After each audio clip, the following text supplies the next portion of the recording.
కంటోన్మెంట్కి చెందిన రక్షణ శాఖ భూములను రాష్ట్ర ప్రభుత్వానికి అందిస్తే పేదలకు ఇళ్లు కట్టించి ఇచ్చేందుకు సిద్ధంగా ఉన్నట్లు మంత్రులు పొంగులేటి శ్రీనివాసరెడ్డి, పొన్నం ప్రభాకర్ తెలిపారు.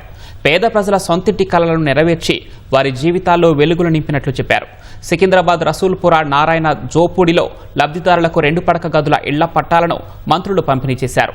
గత ప్రభుత్వం వదిలేసిన పక్కా ఇళ్లు పూర్తి చేసి లబ్ధిదారులకు అందజేస్తున్నామన్న మంత్రులు కంటోన్మెంట్లో సమస్యలు పరిష్కరించేందుకు సిద్ధంగా ఉన్నట్లు వివరించారు. చూశాను ఆడబిడ్డల ముఖంలో ఆనందాన్ని చూసిన తర్వాత ఈ జన్మ ధన్యమైందని తెలుపుతూ ఈ చుట్టూ ఎటు చూసినా కంటోన్మెంట్ లాంటి ఉంటది ఇక్కడ. కాబట్టి దానికి కూడా ఈటెల రాజేంద్ర గారు పెద్దన్న కేంద్ర ప్రభుత్వాన్ని ఒప్పించి ఇచ్చినట్లయితే అక్కడ కూడా ఒక అద్భుతమైన శ్మశాన వాటికని ఈ ప్రభుత్వం ఏర్పాటు చేస్తుందని కూడా, పేదవాళ్ళకి కానుకగా ఈ ప్రభుత్వం ఇస్తుందని కూడా ఈ వేదిక మీద నుంచి మీకు తెలియజేస్తున్నాను.